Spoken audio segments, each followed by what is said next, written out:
Hi, everyone. Welcome to our live bonus episode of The Wreckage. I'm your host for this episode, Julie Salamon, and I'm joined by Deborah Dash Moore, professor of history at the University of Michigan, Marc Dollinger, professor of Jewish studies at San Francisco State University, and Gemma Birnbaum, executive director of the American Jewish Historical Society. In today's episode, we'll talk about how World War II and the Holocaust shaped Jewish American identity, memory, and culture for generations. Much of our discussion has been inspired by you, our listeners. Thank you for tuning in and being part of the conversation.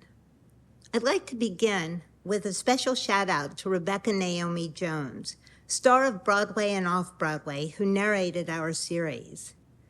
But I want to give an even bigger shout out to Gemma Birnbaum, executive director of AJHS, who conceived of and wrote the series. Gemma, I'd like to start with you. This subject is so huge. Could you tell us a little bit how you decide what topics to cover and who to invite as guests? And describe a little bit the process of creating the series and why you thought it was important to use this particular medium. Everything kind of goes back to the collection. So, we're an archive with over 30 million individual pieces of paper and audiovisual materials and all of these things. And so it felt really important to find ways to tell stories that could use those things. What that means is you're dealing with more modern history because nobody's recording anything before a certain period of time. And so we started to think about, what era we wanted to cover. And, I have a background in World War II history. That's what I did for a really long time. And one of the things I always found very frustrating about it was, where were the Jewish people who weren't victims of the Holocaust? And it's not that those victims were not important. They are, they were, they will be. But there were so many other stories. It wasn't really until I read Deborah's book, G.I. Jews, is why it's so exciting that, oh my gosh, I know her. And she's here with me today.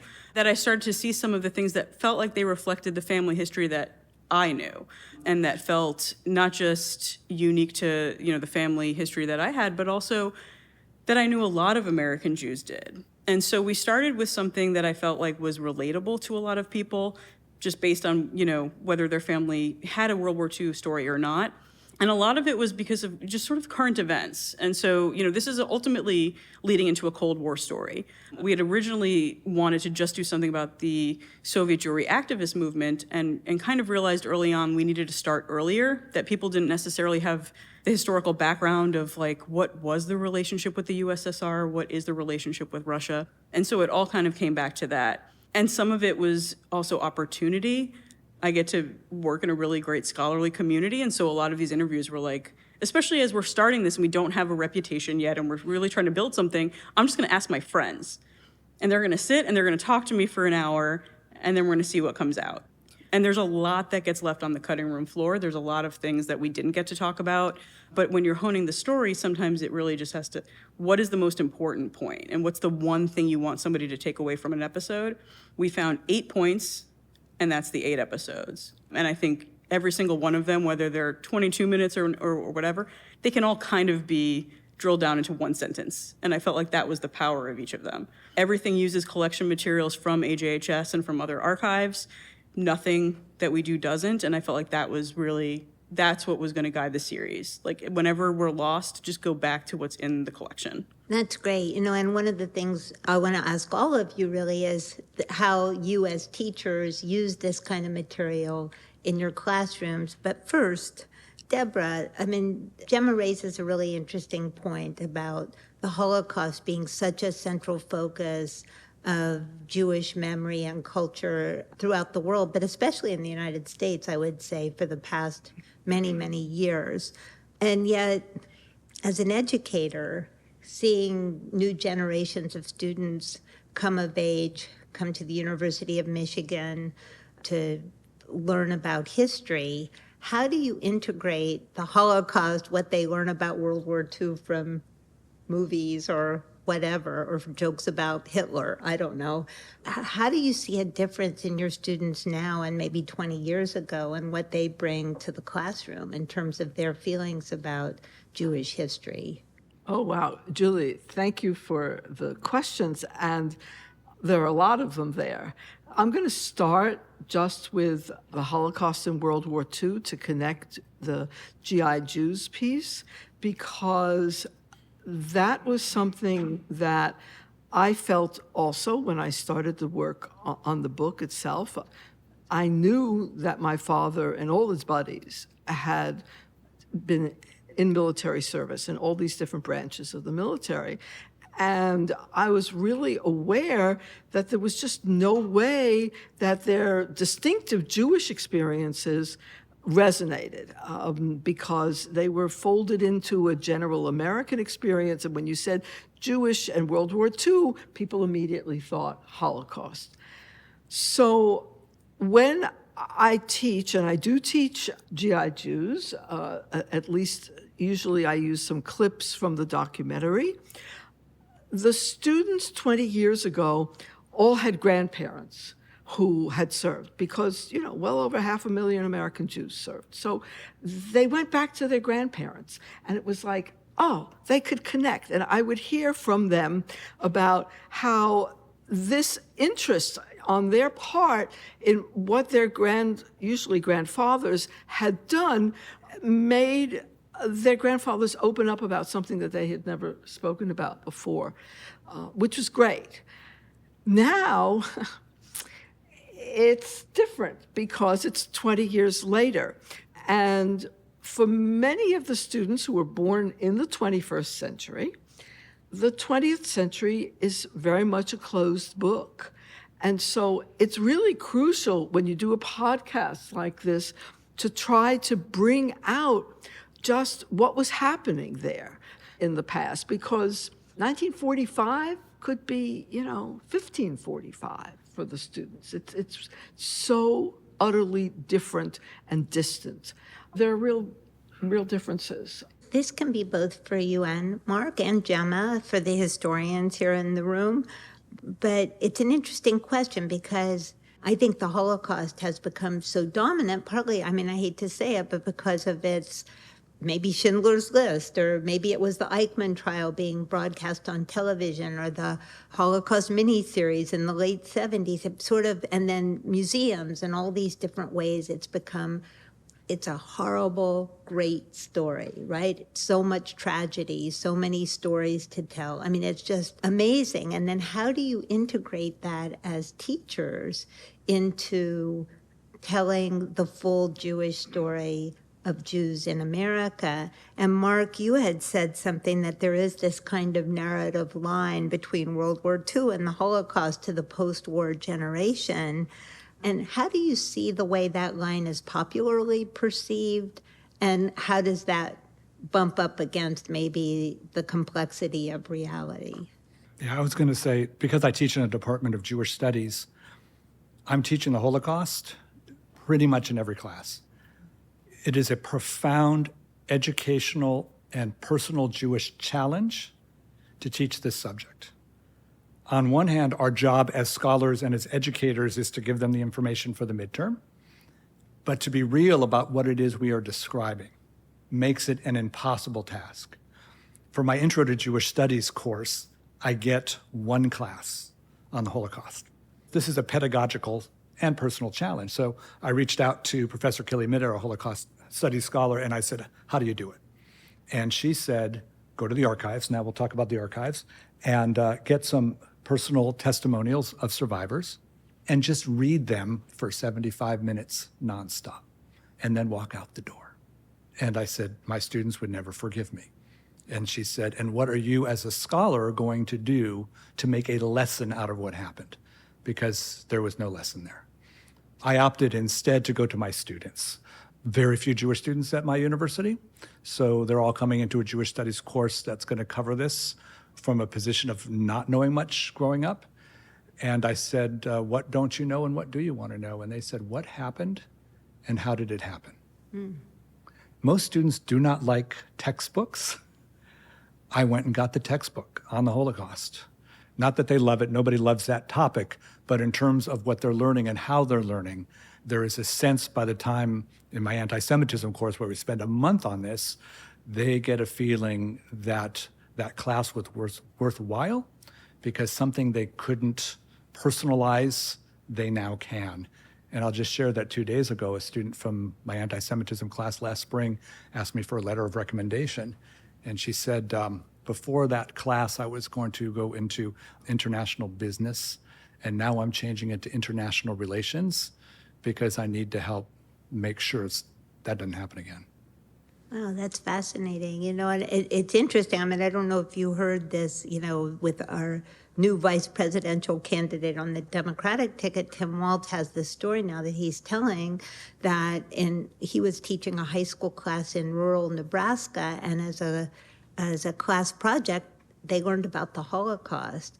And then they took what they learned about the Holocaust and then had to try and, using some system to predict where the next one would be. This was in the early 90s, and they predicted Rwanda, which turned out sadly to be correct. But the question I guess I have is, it seems so daunting what you're saying. Like, how much do you devote to sort of economic and historical factors, what was going on in Germany and Europe post-World War I, or for the last 500 years before that? I mean, how do you contextualize it for young students who, like Deborah said, think that 1945 was the Middle Ages?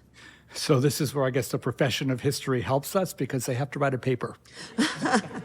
And when they get to that, and it gives them focus and it gives them discipline, and they need an historical assertion, which means they need to think about how this happened, why it happened, and the significance. Now, as historians, we're not looking to predict the future. We leave that to the political scientists. They are inevitably wanting to figure out how they can prevent another genocide from occurring. So they will then talk about Versailles, treatment of Germany afterwards, Hitler as an individual, the German people in general is another very contentious topic. The Catholic Church is another one that comes up. And then from this, I introduce them to the notion of historiography, that academic historians disagree on what causal agents are, and we all write books with our perspective, and I encourage those who are interested to go pick up a few books that are going to come from competing interpretations.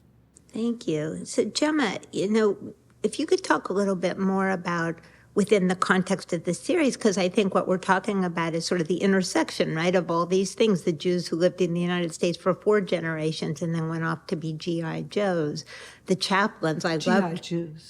G.I. Jews, sorry. G.I. Jews, yes. And then the chaplains, I thought, was also just riveting, the idea of the Jewish chaplains and what their job was. And even though you didn't want it to focus on the Holocaust runs through the whole series in some way, right? And so how did you think about how to make that obvious and just say this is what it is? I didn't want to tell the story in a way that didn't bring it back to our own mission. And so looking for some of these stories that featured American Jews and finding people like Ronit Stahl who could talk about that. I had heard so many stories of chaplains and, over my career and doing this for so long, but, Klausner, who's in our second episode, I didn't really hear about him. And we have these incredible papers about all of the things he had done and the way he had gone about it. And so I wanted to be able to tell the history of the Holocaust through the lens of the American Jews who helped clean it up. And I know that sounds a little flippant, but, there were all of these people who were mobilizing in the aftermath. I think there's this idea that, okay, the war is over, everything's fine. And there's the largest refugee crisis in human history. Nobody even knows how many people have died. You can't even calculate it. Who is actually doing that work? And it's not that it's only American Jews, but it is a lot of American Jews. And I think there's something to be said for the idea that you know that these things are happening and your response is to mobilize, and that there are all of these different ways that you can do it, and that there were people who were doing that. They never left the United States and they did it. There were others who deployed and stayed abroad and were doing that. There are still people fighting in the Pacific, because that doesn't end. I mean, you're talking about trying to fix one area of the world when the other is still experiencing some of the largest bloodshed that has ever occurred. at a pace that is so rapid that you can't even keep up with the death count. All of those things have to coexist, and all of them are reflected in these very individual stories, through these diaries, through these, notes that they were sending to each other, and these letters, through military records. All of that is on the other side of the wall every day from where I sit, and there was no way that I could think of telling some of these things without just bringing those people kind of more into the light. And it was a way to teach about the Holocaust, whether you know a lot about it or you don't know a lot about it, from a different perspective. And I feel like there's been a lot of talk about, like, what did Americans know and what didn't they know? But there's a very specific, what did Jewish Americans know, that is different from the rest of the population because of proximity, because of family. And that was what I really wanted to get to. And then in the background, there's this sort of like, oh, also there's the USSR. And everybody's just sort of like, we'll deal with that later. And eventually later comes. I think one of the other things that's really interesting about looking at the responses of American Jews is the role of women, who were very active. They may not have been mobilized in the military service, but once the war in Europe ended, they rushed to provide all kinds of aid and to organize. And you have a number of references and stuff in the podcast that bring these activities of these women to light, which had tended not to be as present. And again, I recognize that it does come from the archives, right? The American Jewish Historical Society has papers of these women activists, which I think is really great. So, Marc, I want to ask you, and then actually all of you, I mean, this notion of even the title of the series, The Wreckage, to me is so evocative, obviously, in so many ways, but it is, as Gemma was saying, the idea that here's this world that's just been blown up, the complete destruction of an entire civilization in a way in Europe. I mean, in a lot of ways, Hitler accomplished what he set out to do. He destroyed the vast majority of Jewish culture in Europe. And yet, when you're teaching a course about the Holocaust, say, how do you present the notion of the roots of Zionism, which I think now is sort of bandied around in a lot of ways without any idea of what the history of that is. And I think that too comes out of the wreckage. I mean, obviously Zionism had existed before, but I think the power of it after the Holocaust took on a different meaning. And I wonder, for the two of you teaching, how do you deal with that, especially in today's hypercharged atmosphere? So this is where the world of today meets the world of yesterday. I teach at one of the most anti-Zionist campuses in the country in terms of its larger political culture. I'll just share that in my Jewish studies seminars since October 7th, there seems to be a need by students to preface any comment related to the course description on Zionism by saying, I'm not a Zionist. And then that gives them permission to talk. So what I'm doing in this, and this is where we as scholars are teaching, American Jewish history in one sense, but we're teaching our current students as they are now. And if we don't take a student-centered approach to where they're at, it's much more difficult to bring them to where we want them to be in the syllabus. I want them to know that the word Zionism was actually invented in biblical times and comes from text, that we start there. And then the second part of it is modern political Zionist movement of Herzl, late 19th century, and then we go from there. And then the Shoah, the Holocaust, now gets put as sort of a third moment. That's how I periodize it so they can understand that there's a prehistory to it. And then once we get to the American Jewish experience, really what I'm focusing on is how it is that American Jews who have been so relatively successful in the United States are going to face the notion of an ideology that says they're not safe. At the time that European Jewry all but ended, at least Eastern European. And for an American Jewish historian to live in that tension of that space really also sets us up well for launching the post-war period and suburbanization and what does Zionism look like if you're an American Jew and you're staying in the United States.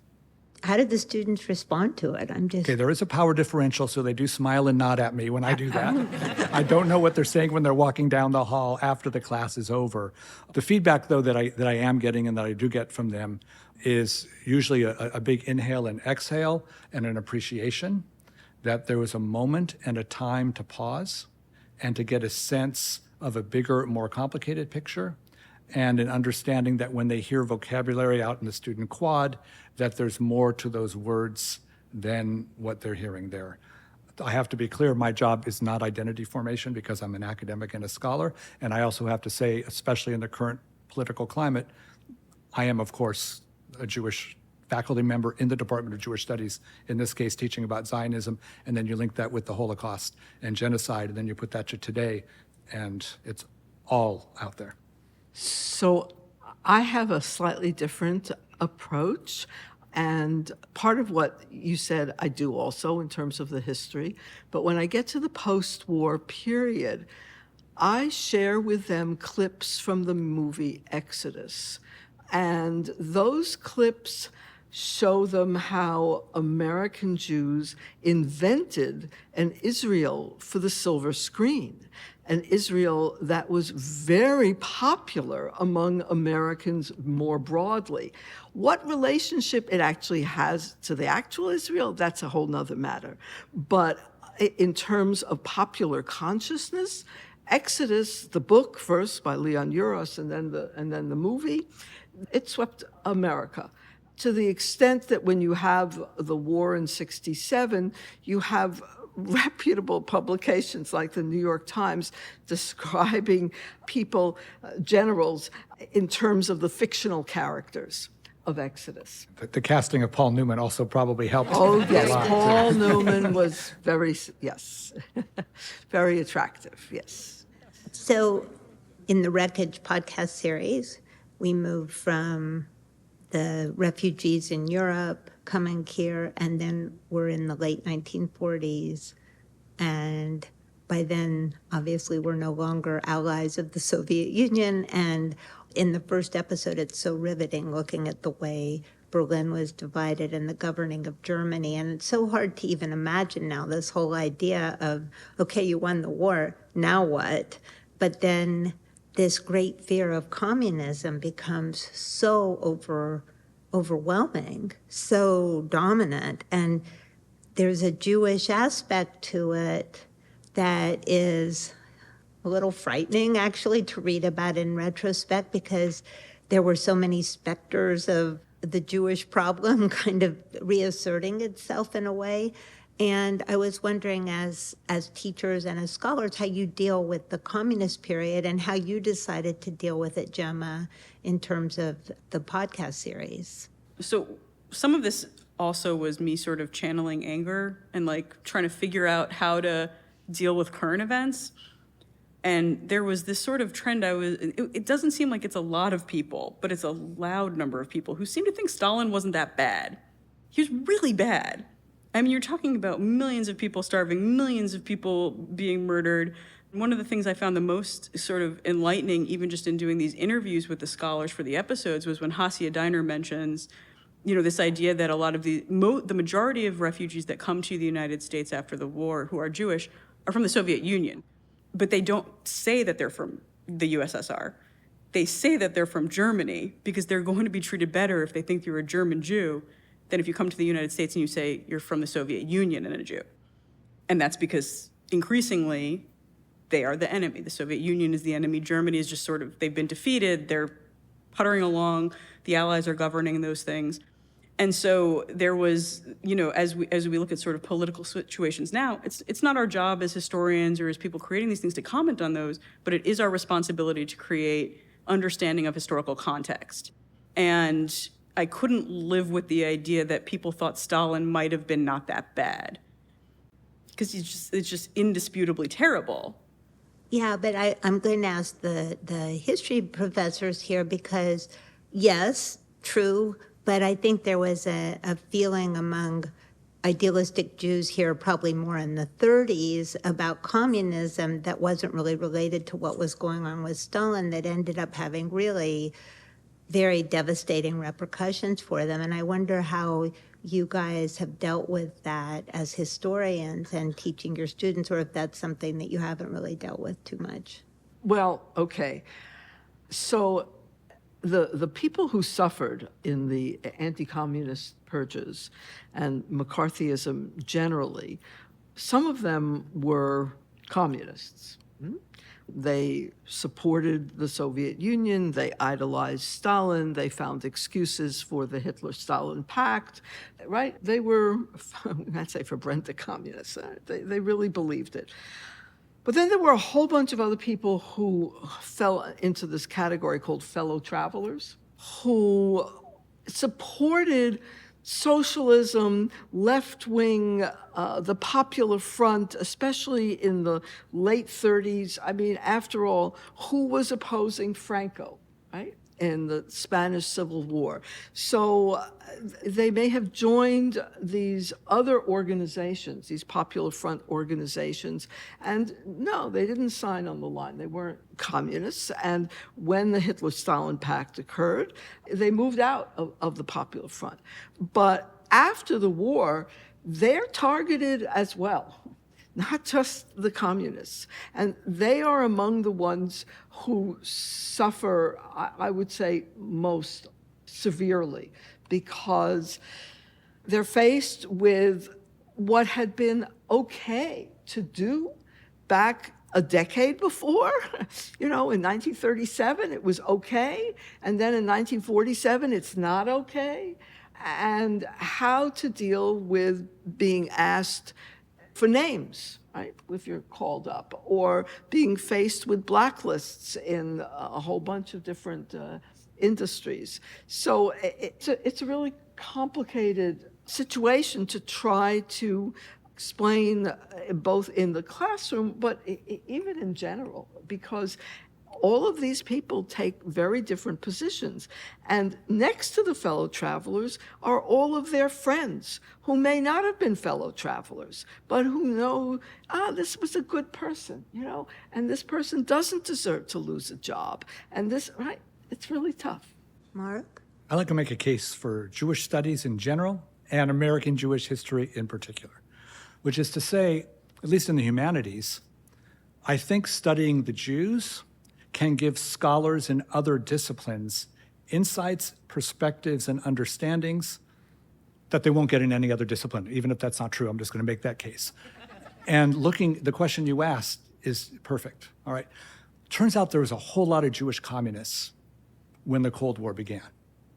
And turned out there were a whole lot of Jewish people moving into the middle class, moving into privilege, and when the Cold War gets intense, are on the leading edge of anti-communism to protect themselves as they move up the social ladder. So among American Jews and in American Jewish history, we can tell the story of legitimate bona fide communists and legitimate bona fide anti-communists going after each other.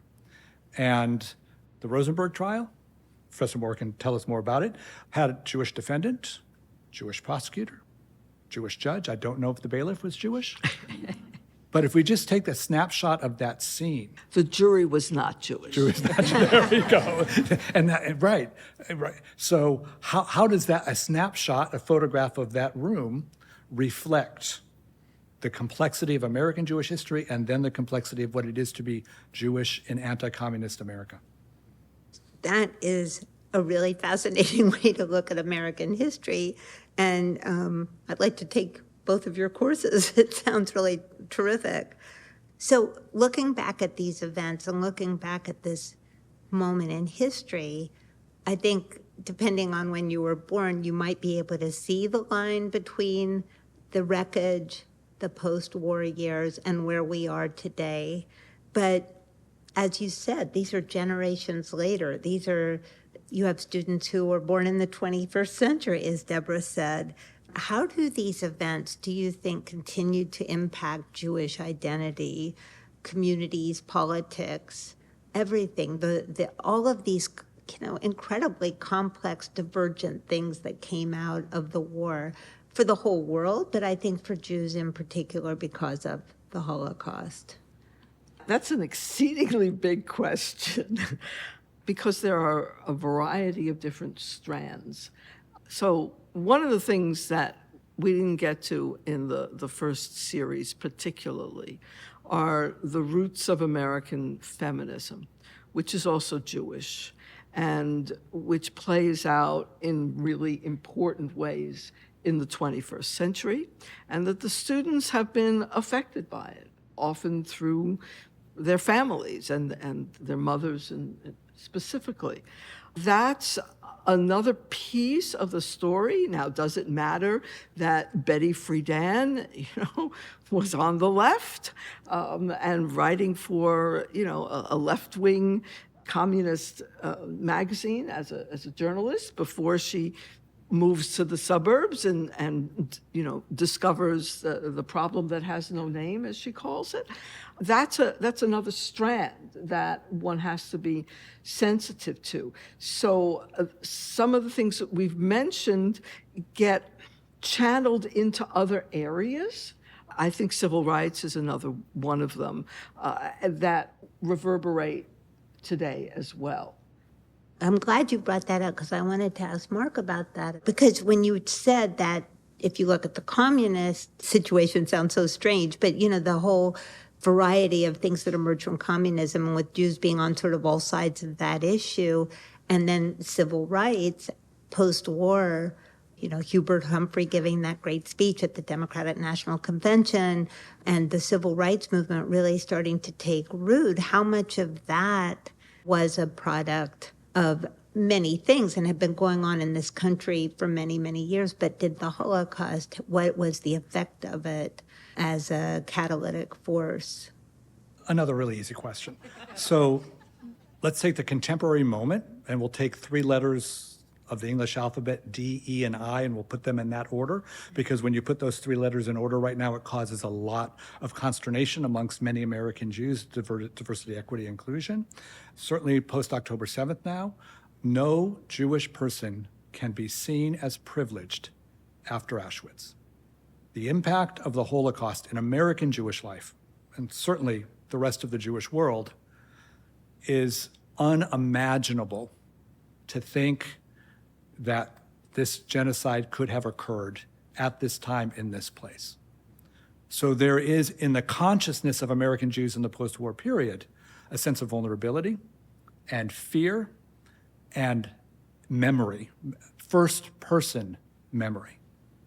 And now we come, 50, 70, 80 years later, where American Jews have done quite well in this culture and society and are now perceived, certainly by communities of color, with a very different narrative than the internalized narrative that American Jews have after the Holocaust.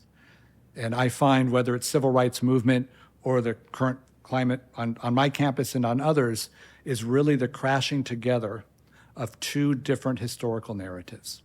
The one that American Jews take after the Holocaust and the sense of what that means to them, against a one generated by an extraordinary social mobility in American Jewish life after World War II, which is going to seem to be pressing in an opposite direction.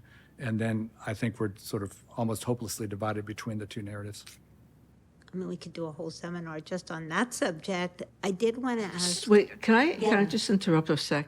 So among those examples of the sense of vulnerability, and is one that I mentioned to you, Gemma, when we were talking earlier, and isn't really visible in the archives, which is in a sense too bad, but it's certainly known among a generation. And that was that American Jews practiced a boycott in those years, a boycott of German products. It wasn't official.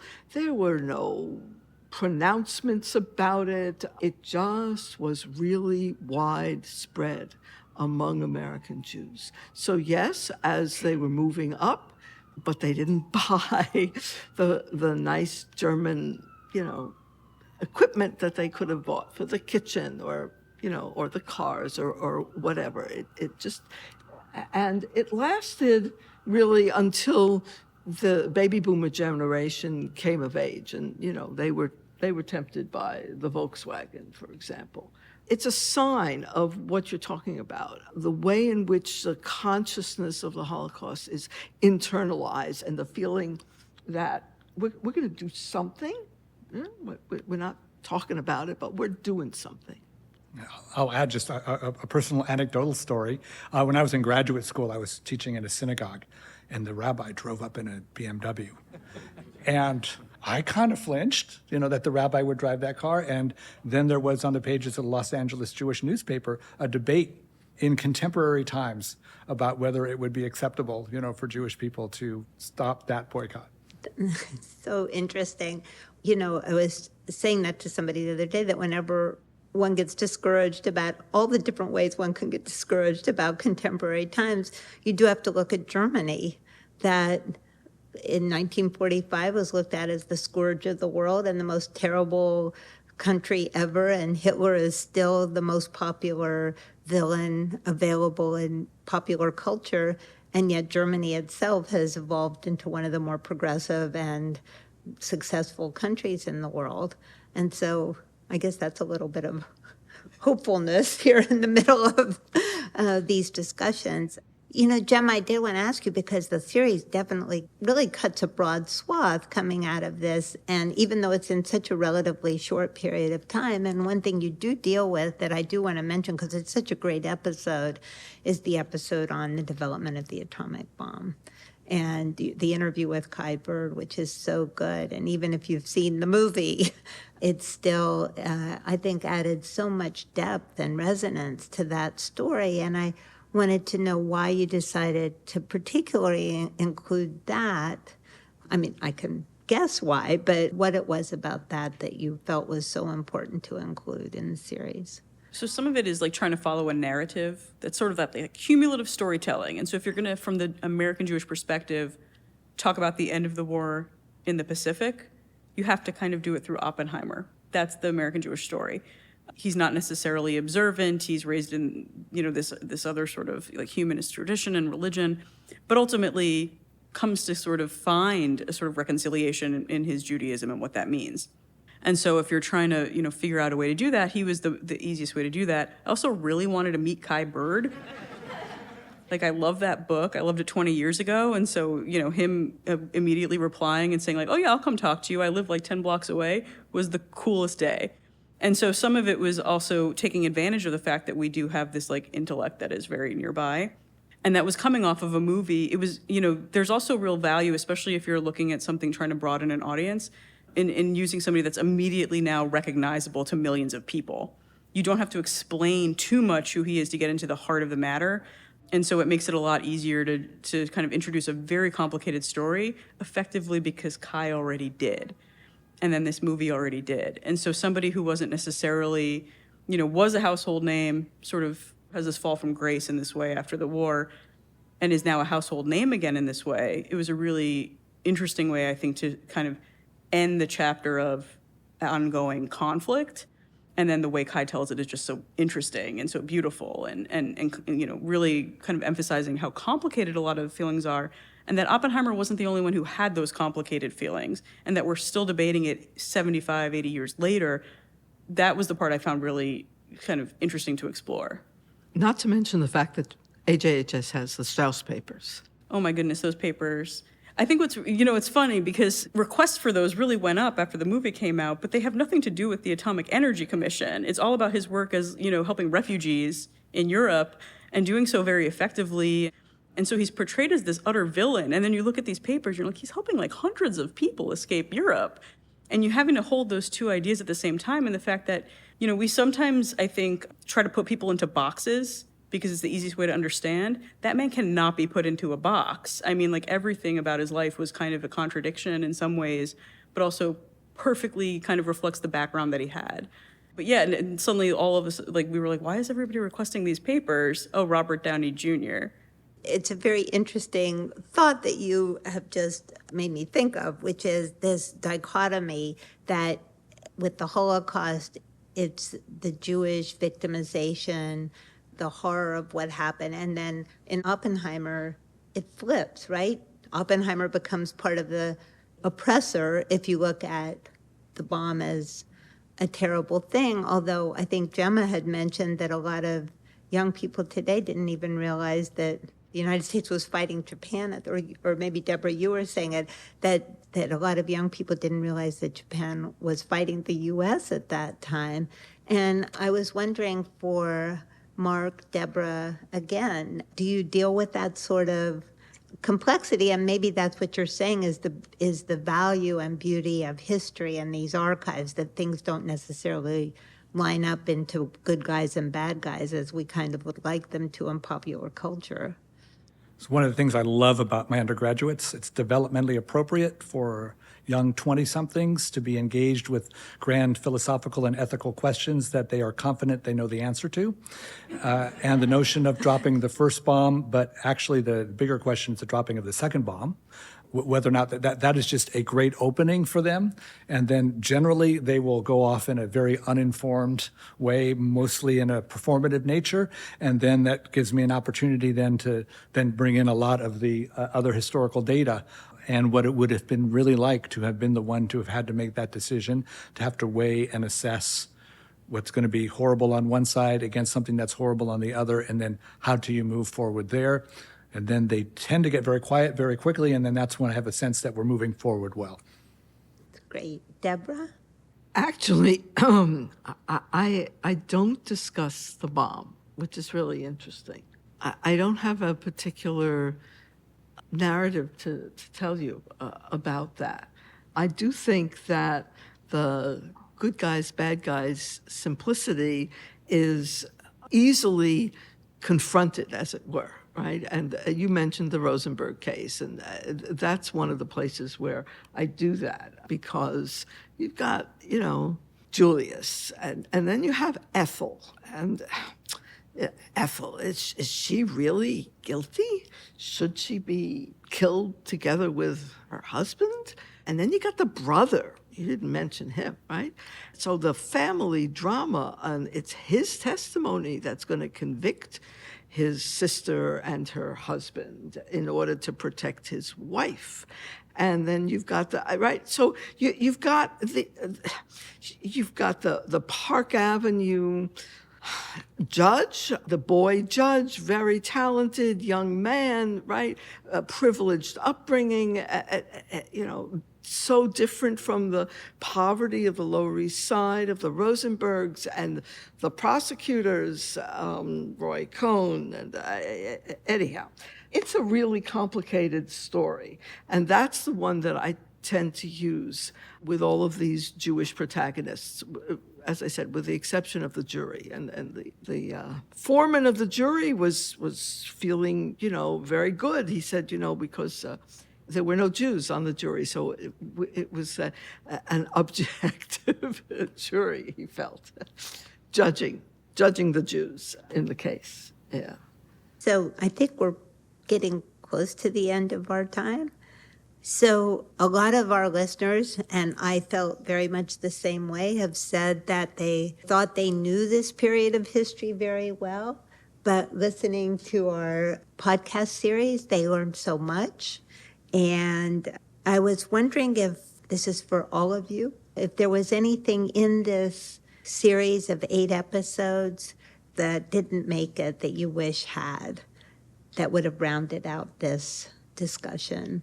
Before I answer that, I just want to just offer another reflection on this series. Something was going on at that historical moment, and I think through all of the episodes this year, American Jews were becoming the center of world Jewish life and world Jewish history. That for 1,000 years before, the center of Jewish life was in Europe, and mostly Eastern Europe. The State of Israel will be created in 1948, and then there'll be a claim for there. But as all of these individuals' stories were being told, I don't think they understood really the implications of what they were doing. That truly all of world history was on their shoulders as they were working through the various jobs that they were doing to get there. I couldn't think of another group afterwards, and the only thing I could think of is just ordinary American Jewish people and how those stories would have landed on them. as sort of an opportunity to reflect against all of the episodes to see in that time period what was landing and how it was landing and any meaning we can have from an ordinary experience reflected back to a lot of these folks who were just heroic. As I've been listening to all of you, I think, a lot of these stories are very, we would say, Shakespearean and sort of their high drama and the kinds of epic decisions that people had made. But I guess we could also say they're a bit biblical, right? Because I think we're looking at people who are facing not just life and death issues for themselves, but for not just an entire people, but the entire world. And they're dealing with the consequences of behaving very badly, of mankind behaving very badly. Thank you guys so much. Gemma, as the creator of this series, I'd like to give you the final word. Oh, gosh. The thing I want people to take away from it is everybody has the power to do something. It's up to you to decide what that power can be used for. I think what I really love about all the people we've been able to pull out of the archive and in these interviews is, everybody is complicated. Nobody's just all good or all bad. It ranges, you've got scientists, you've got politicians, you've got humanitarian workers, you've got straight up spies. And I think everybody thought they were doing the thing they thought was right. Doesn't mean it always was. And so we all have a responsibility to figure out what we can do with the power that we have, whether that's big or small, whether we're Jewish or not. We all have a responsibility. And I think we sometimes can forget that. Today's episode was taped live at Sound Lounge. Our thanks to Deborah Dash Moore, Marc Dollinger, and Gemma Birnbaum for joining us today, and to Russ and Daughters for their generous sponsorship of this event. For a transcript of this episode, additional show notes, and links to relevant AJHS collections, visit ajhs.org/podcasts. And if you enjoyed this season, be sure to leave us a rating on your preferred podcast platform. Don't forget to join us again in January 2025 for Season 2, American Subversives.